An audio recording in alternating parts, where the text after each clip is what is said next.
প্রিয় দর্শক, সংবাদপত্রে বাংলাদেশ অনুষ্ঠান থেকে আমি রেজানুর রহমান আপনাদেরকে স্বাগত জানাচ্ছি। বিভিন্ন জাতীয় দৈনিকে প্রকাশিত খবরের বিশ্লেষণ নিয়ে আমাদের আজকের এই অনুষ্ঠানে অতিথি হিসেবে উপস্থিত আছেন নাগরিক সংহতির সাধারণ সম্পাদক শরীফুজ্জামান শরীফ। শরীফ, স্বাগত আপনাকে অনুষ্ঠানে। পত্রপত্রিকায় প্রকাশিত কয়েকটা গুরুত্বপূর্ণ শিরোনাম পড়ে শোনাই আপনাকে, তারপর আমরা আলোচনায় যেতে চাই। প্রথম আলো, যুক্তরাষ্ট্রে ভোটাররা বেশি গুরুত্ব দিয়েছেন রুটি রুজিতে, দেশের 26% মানুষ তীব্র খাদ্য নিরাপত্তাহীনতায়, ব্যয়ের বহুগুণ আয় তবু টোল। দৈনিক যুগান্তর, রাজধানীতে র্যালি উদ্বোধনকালে তারেক রহমান, ঐক্যবদ্ধভাবে ষড়যন্ত্র রুখতে হবে। দৈনিক সমকাল, মাদকে নজরদারি কম, বাড়ছে ব্যাপ্তি। কালের কণ্ঠ, মানুষ বেচে ওরা কোটিপতি। দৈনিক ইত্তেফাক, অপশক্তির ষড়যন্ত্র এখনো থেমে নেই, তারেক রহমান। বাংলাদেশ প্রতিদিন, গণতন্ত্র ছাড়া অন্য কিছু নয়, জনস্রোতপূর্ণ র্যালিতে বিএনপির ঘোষণা। আমাদের সময়, মন্ত্রীর ইচ্ছার খেসারত 142 কোটি টাকা। মানব জমিনের শিরোনাম, জনতার জোয়ার, অন্তর্বর্তী সরকারকে ব্যর্থ হতে দেওয়া যাবে না, তারেক রহমান। খবরের কাগজ, শৃঙ্খলা ফেরাতে ছাত্র রাজনীতির রূপরেখা দরকার। দৈনিক দেশ রূপান্তর, বিনিয়োগ বাধায় বাড়ছে বেকার, গণতন্ত্র বিরোধী ষড়যন্ত্র থেমে নেই, শোভাযাত্রার আগে তারেক। সময়ের আলো, ফিরল না শৃঙ্খলা, অন্তর্বর্তী সরকারের 3 মাস। কালবেলা শিরোনাম, দুদকের গোড়াতেই গলদ অস্বচ্ছতা। দিনকালের শিরোনাম, গণতন্ত্র বিরোধী অপশক্তির ষড়যন্ত্র থেমে নেই, তারেক রহমান। প্রতিদিনের বাংলাদেশ, অন্ধকার কন্ডেম সেলে অন্তহীন অপেক্ষা। ইনকিলাবের শিরোনাম, যে দেশ ছাড়তে চাচ্ছেন তরুণরা, সুইজারল্যান্ডে হেনস্থার শিকার উপদেষ্টা আসিফ নজরুল। আলোকিত বাংলাদেশ, স্বৈরাচারের দোসররা সক্রিয়, সবাইকে সতর্ক থাকতে হবে। দৈনিক জনকণ্ঠ, বিএনপির বিশাল শোডাউন। একেবারে শেষ শিরোনামটা নিয়েই যদি কথা বলি আপনার সাথে, বিপ্লব ও সংহতি দিবস পালন উপলক্ষে বিএনপির গতকাল কর্মসূচি ছিল, বিরাট র্যালি। ঢাকা শহর, সমস্ত ঢাকা শহরে র্যালির প্রভাব পড়েছে। ফেসিবাদ ঠেকাতে নির্বাচনের ভোটটা জরুরি এবং অপশক্তির ষড়যন্ত্র এখন থেমে নেই। এই সরকারকে ব্যর্থ হতে দেওয়া যাবে না, অতি দ্রুত সংস্কার করে নির্বাচন দিতে হবে, মির্জা ফখরুল বলেছেন। আগের কথাগুলো তারেক রহমান বলেছেন। আপনাকে ধন্যবাদ, দর্শক শ্রোতাদেরকে ধন্যবাদ। আমি শেষ কথাটা দিয়ে শুরু করি, যে বাংলাদেশের শাসন ব্যবস্থা, আমাদের যে সংবিধানটা আছে, আমাদের এই সংবিধানে দেশ পরিচালনা করবে জনগণ। জনগণ তার মতামত দিয়ে, তার ম্যান্ডেট দিয়ে সেই কথাটাই বলা আছে। সেজন্য ভোটটা জরুরি। সেই কারণে রাজনীতি এবং রাজনৈতিক সরকার এস্টাবলিশ করা এটা জরুরি।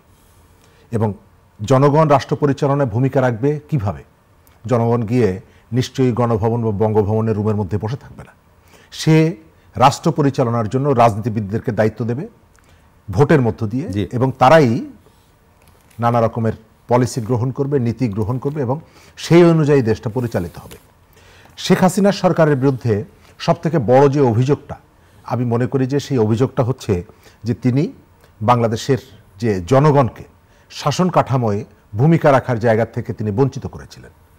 গণতন্ত্র, ভোট এগুলো চলে গিয়েছিল তার দলের কিছু ক্যাডার এবং প্রশাসনের হাতে। তারাই নির্ধারণ করে দিত টাকার বিনিময়ে নমিনেশন কেনা বেচা, এই জিনিসগুলো ছিল। ভোট খেলা, ভোট খেলা, রাতের ভোট, মানে দিনের ভোট, আগের দিন, রাতের বেলা, মরা মানুষের ভোট, নিজেদের ভোট। তবে মজার ব্যাপার ছিল যে এই প্রক্রিয়ায় তাদের দলের কর্মীরা, সমর্থকরা অংশগ্রহণ করত না। তারা নির্বাচনের সমস্ত কাজগুলোর সাথে অংশগ্রহণ করত, কিন্তু তারা জানতেন যে এই প্রক্রিয়ায় সরকার তার মনোনীত প্রার্থীকে কোনো না কোনোভাবে এমপি বানিয়ে নেবেন। সেই কারণে দেখা যেত, এখন আপনি সোশ্যাল মিডিয়াতে দেখছেন আওয়ামী লীগের প্রচুর অ্যাক্টিভিস্ট, তারা নানাভাবে কথা বলছে, কিন্তু এরাও পর্যন্ত ভোট কেন্দ্রে যেত না, ভোট দিত না। কারণ তাদের ধারণা পরিষ্কার ছিল যে তাদের মনোনীত কোনো প্রার্থী পরাজিত হবেন না, তাদেরকে কোনো না কোনোভাবে ভোট কেন্দ্রে নিয়ে যাওয়া যাবে। সেই জায়গা থেকে যে পরিবর্তনটা এসেছে, যদিও এই পরিবর্তনের যে স্টেক হোল্ডার যারা, এই পরিবর্তনের মেন্টর যারা ছিলেন, তাদের কেউ কেউ বলার চেষ্টা করছেন যে এই পরিবর্তনের পেছনে গণতন্ত্রের আকাঙ্ক্ষা, ভোটের আকাঙ্ক্ষাটা প্রায়োরিটির জায়গা থেকে অনেক কম ছিল। আমি এটি মনে করি না। আমি মনে করি যে মানুষগুলো এই গণঅভ্যুত্থানে অংশগ্রহণ করেছে, তার সিংহভাগ মানুষ চেয়েছে যে প্রথমত অবস্থাটার পরিবর্তনটা করি, শাসকের পরিবর্তন করি, এবং শাসকের পরিবর্তনের ভেতর থেকে এই দেশে ভোটাধিকারের একটা পরিবেশ ফিরে আসবে, এই দেশে নির্বাচনের একটা পরিবেশ ফিরে আসবে। না, রাষ্ট্রের মালিক হিসাবে মানুষের কিন্তু রাষ্ট্রের কাছে খুব বেশি কিছু চাওয়া নেই। কোনো মানুষ, বিশেষ করে সাধারণ মানুষ, তারা কিন্তু কেউই আশা করে না যে সরকার তাকে চাল কিনে দিবে, ডাল কিনে দিবে, এটা করবে সেটা করবে। সে মনে করে সে তার যে দায়িত্বটা, তার যে পেশা, তার যে নিজস্ব যে জীবন, সেটি যাতে সে স্মুথলি করতে পারে, সহযোগিতাটা করা, বাধা না দেওয়া, নিরাপত্তাটা দেওয়া। কয়েকদিন আগে আপনার এখানে আলোচনা হয়েছিল, মানব জমিনের একটা রিপোর্ট, মানব জমিন রিপোর্ট করেছিল যে এই মুহূর্তে মানুষ কি চায়, তিনটা জিনিস চায়। এক হচ্ছে ভোট, 2 নাম্বার হচ্ছে দ্রব্যমূল্য নিয়ন্ত্রণ, 3 নাম্বার হচ্ছে আইন শৃঙ্খলা পরিস্থিতির উন্নতি। আমি মনে করি মানুষের চাওয়াটা হচ্ছে সেইটা। কিন্তু এই যে কথাগুলো নিয়ে আসা হচ্ছে কখনো কখনো, যে এই গণঅভ্যুত্থানের আসলে ভোটের ব্যাপারটা অতটা প্রায়োরিটি ছিল না, আমি এর সাথে একমত না। আমি মনে করি যে বাংলাদেশের মানুষ এখন আজকে 1.5 দশক সে ভোট থেকে বঞ্চিত, ভোট দিতে পারছে না। সুতরাং ওই জায়গাটা আপনাকে যেতে হবে। তবে আপনি কি কালকেই চলে যাবেন? না। যে পরিস্থিতি তৈরি হয়ে আছে 15 বছর, শুধু 15 বছরে যে একেবারে এই যে ধ্বংস যেটা হয়েছে একেবারে 15 বছরেই সবটুকু হয়েছে, এর সাথে আবার কিন্তু আমি একমত না। আমি মনে করি যে আমরা স্বাধীনতার পরে আবর্জনাগুলো একটু একটু করে জমিয়েছি, একটু একটু করে জমিয়েছি। হয়তো ঘরের মধ্যে পোটলাই করে রেখেছি, অথবা খাটের নিচে পোটলাই করে রেখেছি। এই 15 বছর জমিয়েছি, এই 15 বছর একেবারে রাস্তার উপরে, মহাসড়কের উপরে স্তূপ করে ফেলে গেছি। সুতরাং আমাদের এই যে সমস্যাগুলো, এই সমস্যা দীর্ঘদিনের সমস্যা। কোনো কোনো সময়, যেমন ঢাকা শহরে আবর্জনা, আপনি খেয়াল করবেন যে কোরবানির সময় আবর্জনাটা কিন্তু অনেক বেড়ে যায়।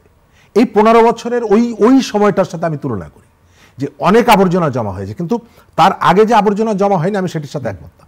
সেই কারণে আপনাকে কতগুলো পদক্ষেপ নিতে হবে। ওই যেটা বললাম যে কালকে আপনি চাইলে ভোট করতে পারবেন না, আপনার ভোটের জন্য কতগুলো আয়োজন দরকার।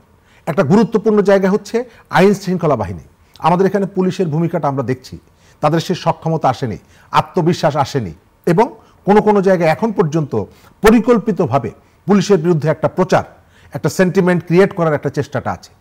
আইন শৃঙ্খলা বাহিনীর পাশাপাশি আপনার বেসরকারি বেসামরিক প্রশাসন, এটি একটি গুরুত্বপূর্ণ।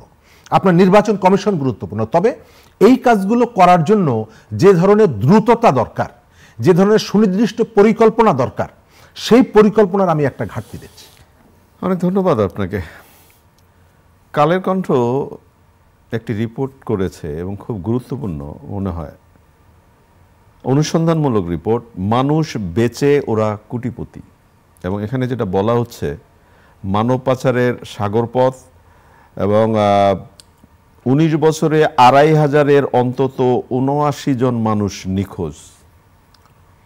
আমাদের এখানে মানব পাচার, এইটা তো একটা বেশ অপরাধের যতগুলো জায়গা আছে, এবং এটি শুধুমাত্র আমাদের, মানে এটা ডোমেস্টিক আইনে অপরাধ হিসাবে না, সারা পৃথিবীতে কিন্তু মানব পাচার একটা গুরুতর অপরাধ হিসাবে বিবেচিত হয়।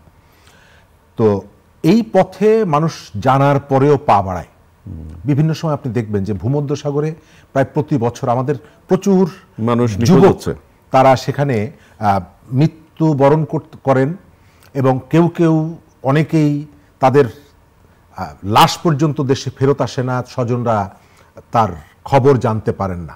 রাইট।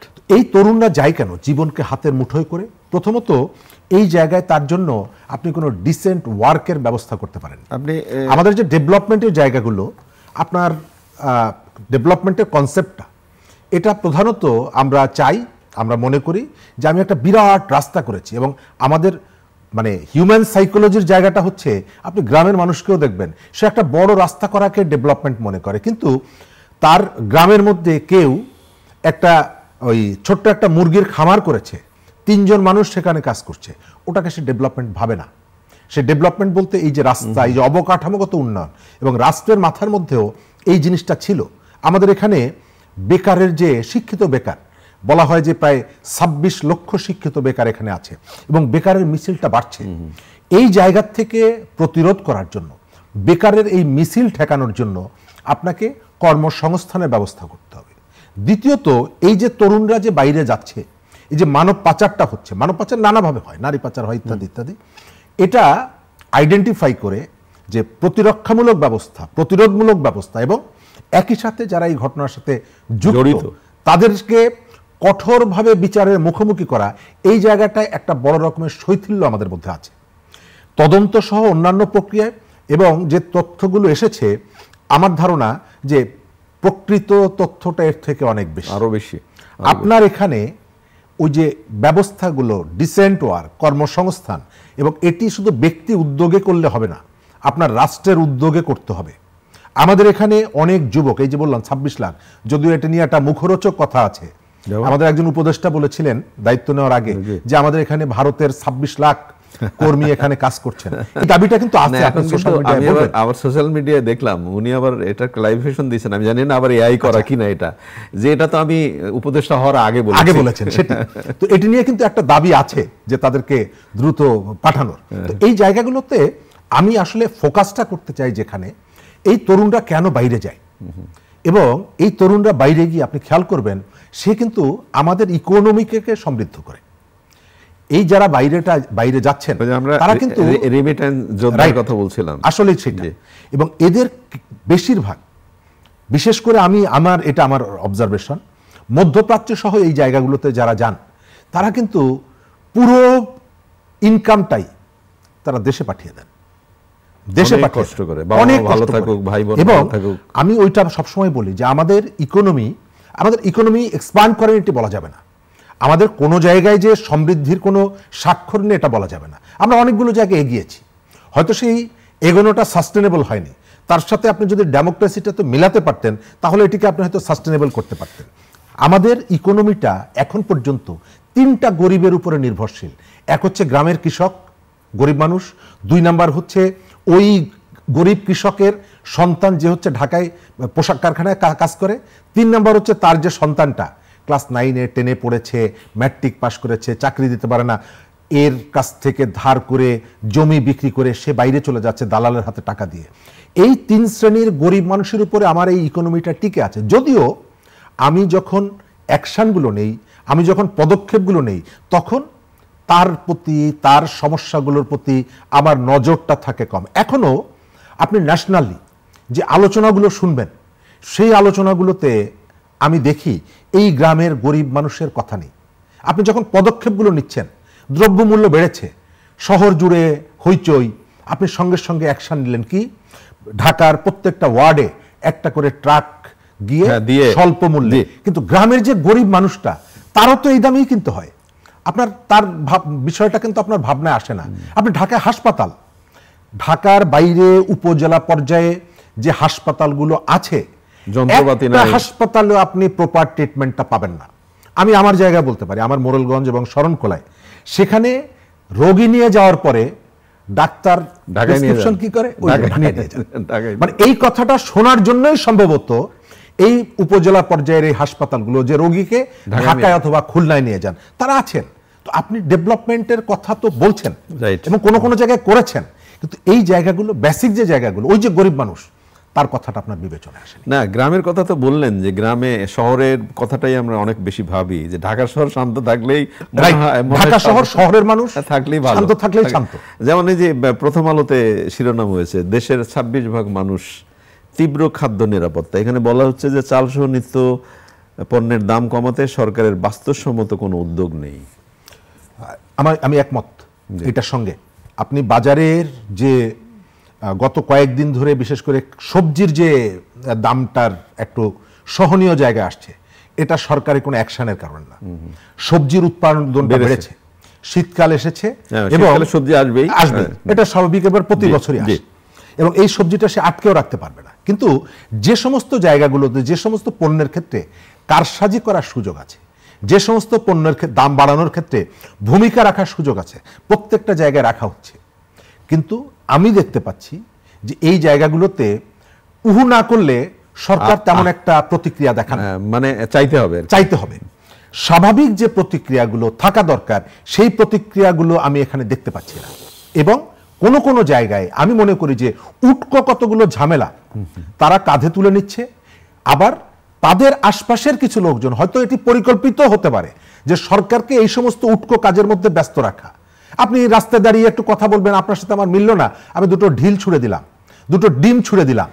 তো এই যে কাজগুলো করা হচ্ছে, এই কাজগুলোর ভেতর থেকে সরকারের বোঝাটা বাড়ছে, সরকার অন্যদিকে নজর দিতে বাধ্য হচ্ছে। অনেক ধন্যবাদ। আপনি ডিমের কথা বলছিলেন, ডিম ছুড়ে দেওয়া হচ্ছে। আপনি নিশ্চয়ই খেয়াল করবেন যে সংস্কৃতি এই দেশের, একটি দেশের অন্যতম গুরুত্বপূর্ণ জায়গা। সাংস্কৃতিক ঐতিহ্য যতটা বেশি মানে ভালো, দেশটাকে ততটা বেশি উন্নত বলা যায়। গত পক্ষ থেকে শিল্পকলা একাডেমিতে নাটক নিয়ে, অনেক মঞ্চ নাটক নিয়ে, এবং গতকাল এর আগের ঘটনার প্রতিবাদে বাংলাদেশ গ্রুপ থিয়েটার ফেডারেশন একটি প্রতিবাদ সভার আয়োজন করেছিল, এবং সেই প্রতিবাদ সভায় এর আগে যারা নাটক বন্ধের জন্য ষড়যন্ত্র করেছে তারাই ডিম ছুঁড়েছে এবং তারা হামলা করেছে। তাহলে এই যে সাংস্কৃতিক চর্চার জায়গায় হামলা হচ্ছে, এটা কি বৈষম্যের জায়গায় কোনো প্রশ্ন তোলে না? প্রথম জায়গাটা হচ্ছে যে গতকালকে উপদেষ্টা পরিষদের সভায় একটা সিদ্ধান্ত হয়েছে যে আমাদের এখানে ডিজিটাল সিকিউরিটি অ্যাক্ট, যেটা খুবই একটা কালো আইন, মানুষের কণ্ঠ রোধ করা হতো, সেই আইনটা বাতিল করা হচ্ছে। এটি হচ্ছে একটা পজিটিভ দিক। ঠিক একই দিনে আপনি যখন শিল্পকলার সামনে দাঁড়িয়ে আপনার কথাটা বলছেন, তখন একেবারে সেনা পুলিশের প্রহরার মধ্যে তাদের উপস্থিতিতে আপনার উপর আক্রমণ হচ্ছে, দুটো একেবারে পরস্পর বিরোধী। আমি মনে করি, এবং গত বেশ কয়েকদিন ধরে দেখছি, মানুষ কথা বলতে গেলেই মবের শিকার হচ্ছে, আক্রমণের শিকার হচ্ছে। এটা ঘটনাটা সরকারের প্রতিশ্রুতির লঙ্ঘন, দুঃখজনক হচ্ছে। এই বিষয়গুলোতে সরকারের কোনো রিয়াকশন দেখছি না, তার কোনো শক্ত পদক্ষেপ দেখছি না। ভালো থাকবেন। প্রিয় দর্শক, আমরা যে বিষয়গুলো নিয়ে কথা বললাম আপনারা নিশ্চয়ই শুনলেন। বিশেষ করে সাংস্কৃতিক আন্দোলনের, বিশেষ করে নাটকের প্রতিবাদ, নাটক করতে না দেওয়ার যে ষড়যন্ত্র, এই বিষয়গুলো বোধ করি আলোচনায় আসা খুবই জরুরি। ভালো থাকবেন। খোদা হাফেজ।